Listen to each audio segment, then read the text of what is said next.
certified by US Yoga Alliance, and that would also won't be like very cheap. It will be a very costly course. And after, even I am a PhD scholar, then also I won't be that much accepted as that 1 month TTC course. And also in the field of research as well, so since our rishis and rishikas believed in the world was Vasudhaiva Kutumbakam, so they didn't believe in patents and copyrights. But right now is the time of copyrights and patents, so that we can guide the world that what is actually the true form or of doing some yoga pose or something. Because right now, like sir talk about nearest neighbors and everyone, they are doing researches on yoga injuries and Ayurveda as a pseudoscience. So sir, what are the foreign policies or what are the policy of the government to means indicate the researchers which are new to this field, what are the grants, what are the fellowships, and what are the guidances which we can have, so that we can do great and we can achieve the aim, that is global. I think your observations had two components. One, of course, is the standardization. You see, this is a practice which is followed not only in the context of yoga, but it is followed generally in almost all branches of education. Even in India, there are a lot of students. Hello, there are a lot of students who are coming from abroad after obtaining or securing their medical degrees, but they have to sit for some sort of an exam, and only if they qualify that exam they are allowed registration and practice in India. This ultimately, at this point of time, I am not aware of any universal global standardization to be being talked about. Every country, UK has its own, USA has, almost every country also has its own standards.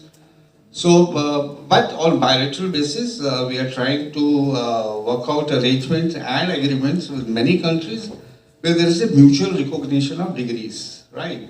So, without any being put to any additional tests or additional qualifications. And for example, if you have obtained XYZ degree in India, it will be automatically accepted in that country, provided we have already entered into a bilateral arrangement. Second, you said is what the government of India or the foreign policy is concerned. Yes, all that going and deriving from our ancient knowledge is very important, but only one component. And we are picking bit by bit yoga, Vishwa, this Vasudhaiva Kutumbakam, our Ayurveda, alternative types of medicines, and we are promoting it. And we have entered into many agreements. We are in the process of negotiating with other countries where there will be acceptability, because the registration of your even allopathic medicines in other countries is a very strenuous exercise. And not that we don't follow, we also follow. We have our own standards, ISI marks, this mark, that mark. Food also, we have FSSI, different parameters. So this is an ongoing process, but of late we are putting a lot of emphasis on our ancient knowledge, ancient expertise to universalize it, to get a universal acceptability. And even millet, which when I mentioned about the international year, millets were staple food in India for quite some time. Only after the Green Revolution, I think the emphasis was more on wheat and rice and things like that. So we are trying to revive that. It has been accepted, it has been declared as an international year. So all the wisdom and knowledge we have had acquired over a period of time in ancient times, we are trying to popularize it, trying to get international acceptability.